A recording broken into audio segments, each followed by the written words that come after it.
Good morning. So let me check. Where is my timekeeper? Thank you, sir. Very good, because Spirit is so present, I feel drifty.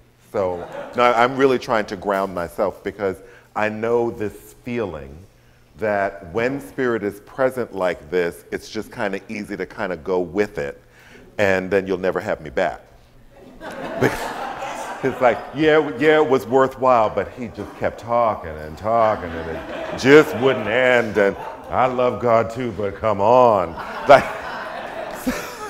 so I just want to acknowledge that that's the experience for me right now. I also invite you to really sink into the perfection of this moment. That there really is nothing wrong at this moment.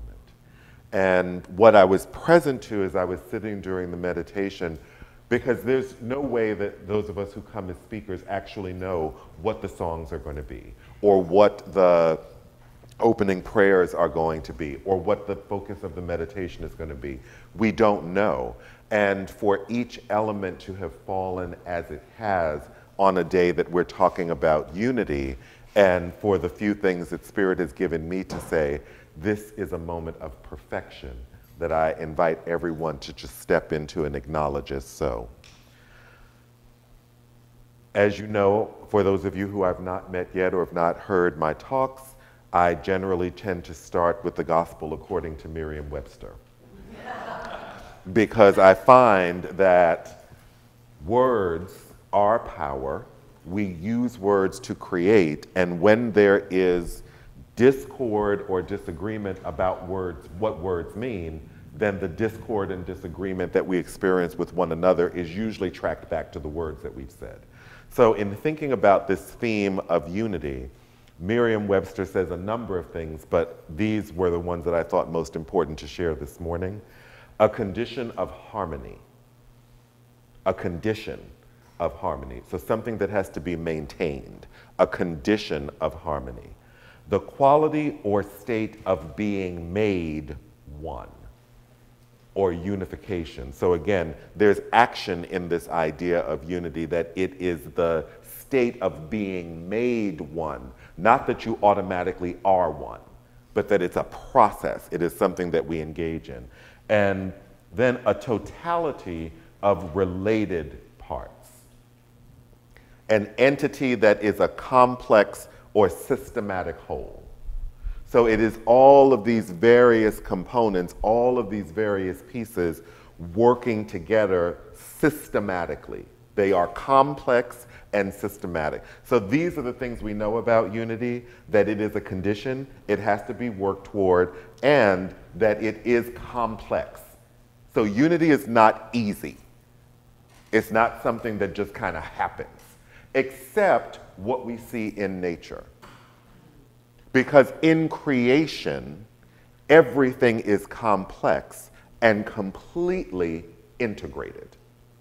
And when we actually stop, we notice, oh, and and you begin to see the synapses and the connections. Even we in our creation, as in this body, in this iteration, are systematic and complex.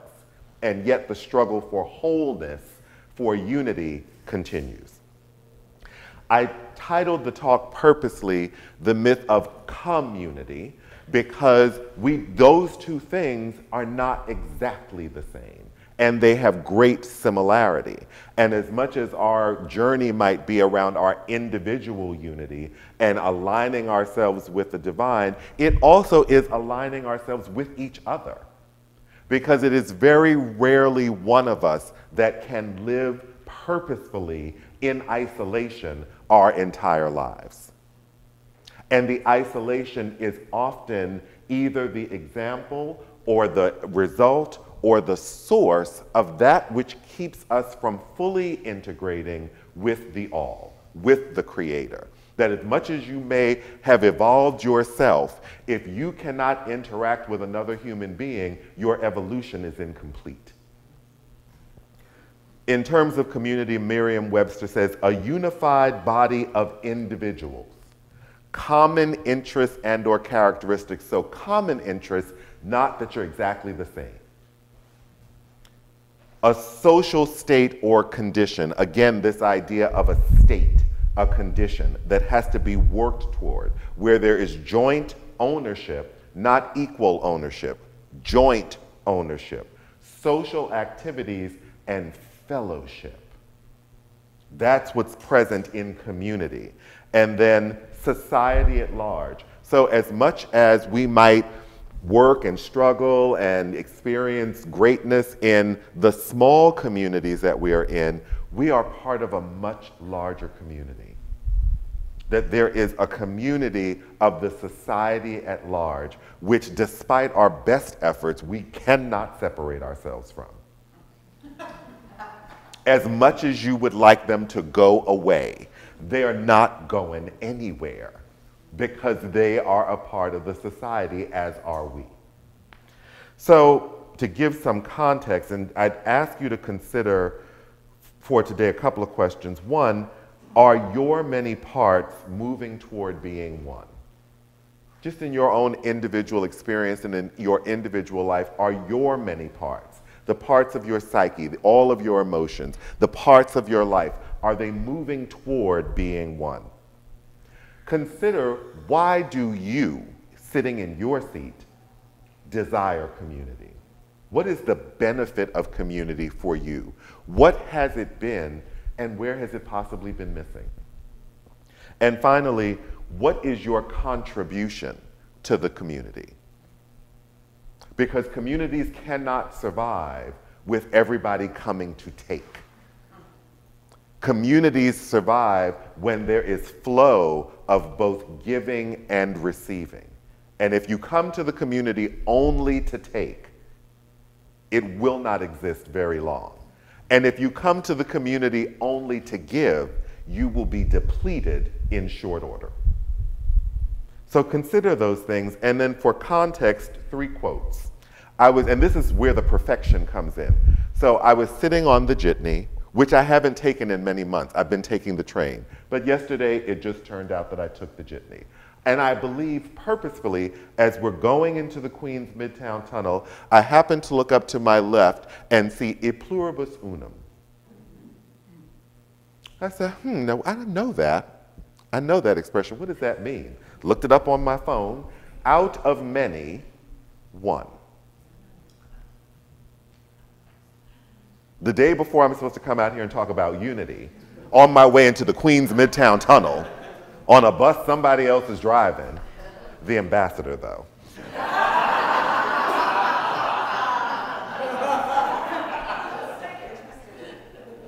Just saying, out of many, one. The second quote from The Science of Mind, Ernest Holmes says, in studying the teachings of the great thinkers, we find that a common thread runs through all, the thread of unity. This teaching of unity is the chief cornerstone of the sacred scriptures of the East, as well as our own sacred writings. So in a foundational document about New Thought, we see this idea lifted that everything is about unity. All of this is about unity. All of this is about the interworkings of our relationship with ourselves, but also our relationship with God. And then finally, from the book of Romans in the Bible, in a preamble to talking about spiritual gifts, Paul writes this to the Romans for their consideration. For as we have many members in one body, and all members have not the same office, so we, being many, are one body in Christ, and every one members one of another. So there is this idea that permeates existence, that humans have been able to give language to, of the nature of the divine, that there is just unity. And then what becomes a little bit challenging is how we deal with it. So my first myth or first thought is this idea that you are unified, like you're together, you're a community, as long as nothing goes wrong. Like, you can be unified in the good times. The test of unity is when everything falls apart. And how unified are you then? So much of us experience this idea of unity as the avoidance of conflict. That as long as nothing's going wrong, we're unified, everything's okay. Which is kind of like a little mind trick for ourselves. And when we really are talking about unity often, we're really trying to find out who thinks like I do, and let's pray for those who don't. Let's have God fix them so that they too can become a part of us who agree on what is right and proper. Spiritually and internally, we connect with God and we offer gratitude. We acknowledge that we align with God, but asking for those other people to be fixed, we do that, but we're just not upfront about it. It's kind of like a secret prayer we slip in, as if God can see it, but if we don't really say it, then it's not really us, it's really the divine pulling it out of us, and I'm in purple light and floating above the universe and blah, blah, blah. But we're just not upfront about this idea that in our development thus far, in our spiritual development thus far, we can get to the idea that there is unity. We can understand that we're connected to the divine. But this idea of interacting with other people is kind of like, oh, yeah, it's easier for me to interact with people who agree with me, and then we can be unified against them. So if we're not careful, our own spiritual practices reinforce this idea that somehow there is an us and a them when we just finished singing a song that there's no separation. And there's another piece of the perfection, because we acknowledge in that song that there is a veil between ourselves and God, that there is this existence, there's this sheer energetic understanding that there is some distance that God doesn't have to necessarily cross over, but if we are to fully experience our connection to the divine, we have to experience the veil as gone, so that there is no separation and that we can fully inhabit all that God is. But that takes recognition, and it has to happen on more than 1 minute on a Sunday morning. Because if not, then we're just doing church like everybody else. It's just old church. There's nothing new and nothing thoughtful about it. Y'all get that? Uh-huh. Uh-huh. Yeah. The other thing to just bear in mind in terms of this idea of nothing going wrong is that, you know, I started dancing again this year. Started taking dance class, and of course, like after about 6 weeks, did something to my ankle, you know, jetés across the floor. I started taking ballet again. So, you know, why start with that punk stuff? It's kind of like, let's get back up on the toes. And so for literally about 6 weeks, my left ankle, I was just like limping. And it got progressively better, but I was like limping for the better part of 2 weeks. And so what I realized is I'm limping, then my entire body is compensating for the fact that this one part of the membership is damaged. So as that started to get better, then my right foot started to get a little off balance, and then it started hurting, and then I at first didn't realize, well, like I broke both my feet, I don't understand. But what happened was that the right had to compensate while the left was healing, and then as the right started healing, then my back started bothering me because I forgot that my back is, and then my abdominals started. So literally, it was not just about making my foot feel better, but it was bringing order back to the synchronicity of all of the parts that are functioning in one body. That is an example and a lesson for us to think about how do we exist in community. Because sometimes what happens in community is that those common interests that we have, when someone brings up an example of how that common interest might apply to others or be broader, etc., we might want to cut that part of the body out. Because, that's too much new thought. Like, we're doing all we can to sustain ourselves. We can't really sustain anybody else. Like, there's enough soup in this pot for everybody who's here. I don't know how much further it can go. And to this beautiful presentation today, this idea of the tourists, not just tourists, but theologically, we've all been strangers somewhere. Not just tourists.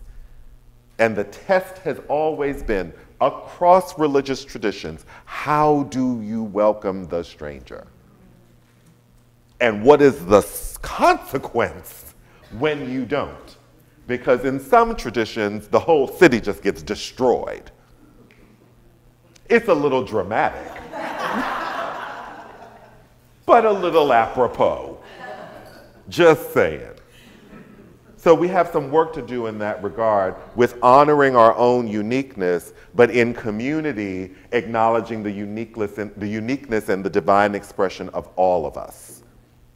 Second myth, that you're fine with or without community or unity. Like, you could really take it or leave it. Like, yeah, I could work towards having unity in my life, but yeah, it's not really the be all and end all. Like, I don't have to have unity. And really, as long as I feel like I'm doing okay, I don't need other people. They really just complicate things. So I don't really need other people. Or maybe the two of us who, we've come to understanding, and so it's fine. What we need to do is work on us, just the two of us, and push the world away. And those scenarios have a pretty clear endpoint where you come up against the idea that you just can't live solely in isolation. That at some point, the unity that you experience within yourself must be available to the community. It must. Because it's almost kind of like a battery that never gets used. Eventually, the energy just kind of drains from it. Or it's never as powerful as when it was originally created. And it cannot be renewed unless it's in community, unless it's being used. So this idea of, going back to the quote, e pluribus unum, was the motto for the United States, adopted by an act of Congress in 1782. 1782. And it was on the Great Seal. It remains on the Great Seal of the United States. It remains on our currency, on all of our currency. But in 1956, Congress, in an official act, named the motto of the United States, "In God We Trust." I think I would have liked the first one. In terms of all of us.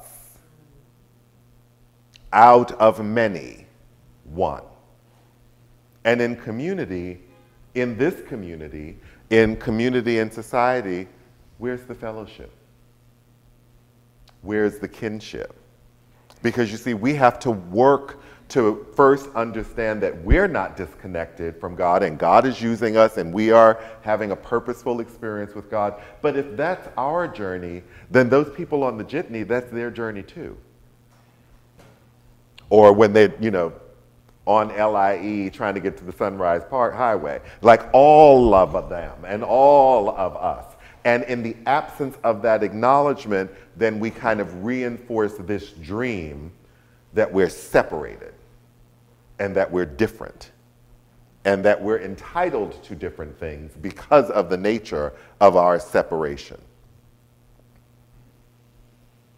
In community, there's an organization called the Foundation for Community Encouragement, run by a man named M. Scott Peck. And he says a couple of things about the dynamics that are present in what they call authentic community.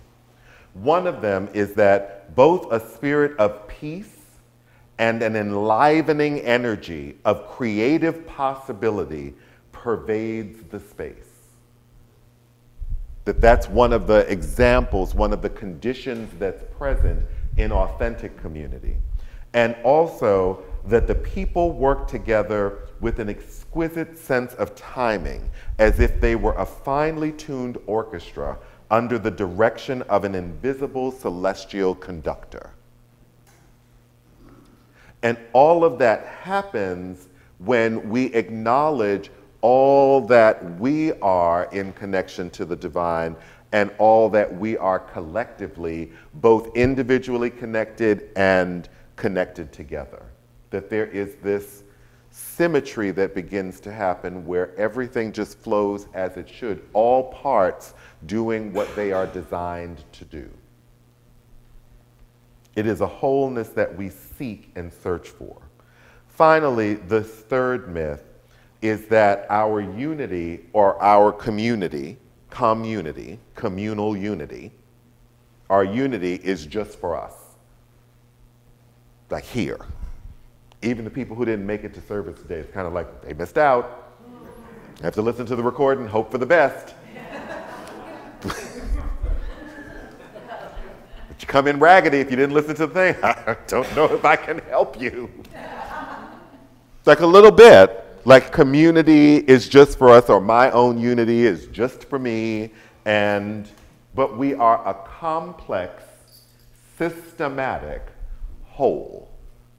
That's what the definition tells us, that we are complex and a systematic whole. And part of our desire, I would say, and I certainly know for me, part of my desire for my own unity with God, but also community with each other, is sometimes the need for a confirmation that we're right about the value of being whole. Because it's really only in community that we see, oh, this journey around wholeness, I can see how I'm showing up differently in the community. I can see that my journey toward alignment with God has me listening differently, has me more patient with other people, has me more expressive and conciliatory towards other people. But I can only experience that when I'm with other people, not in my bathroom looking in the mirror. So that at some point that this is not just for us. And even if we know it internally, if it doesn't have an external expression, then it becomes really, really difficult. Another part of the Foundation for Community Engagement work, they have 4 stages that they lay out about authentic community. One of them is emptiness, and with this I will end. That in this stage of emptiness, community members begin to empty themselves of everything that stands between them and experiencing community with the people that they're with. One of the questions that community members ask of themselves in this point, how am I contributing to this collective space being less than safe for everyone? How am I contributing to this collective space, this community, being less than safe for everyone? That is a question that community members ask of themselves in the journey toward emptiness, in the journey towards authentic community. And I'll say to you in conclusion, the result of a group of people who listen to each other deeply, respect each other, love each other, and work so others that are outside their initial group have what they do. The result of that is unity. It is community, it's purposeful, and it is communion. It is being in communion with ourselves and our understanding of the divine, and it is being in communion with others. And this is one of those situations where the only way to the destination is through. You cannot get around this. That the idea of unity, whether you're practicing aligning with the divine or practicing with other people, the only way to that destination is through all the hard stuff. But the result on the other side is an experience of kinship that cannot be replicated anywhere else. God bless you and thank you so much.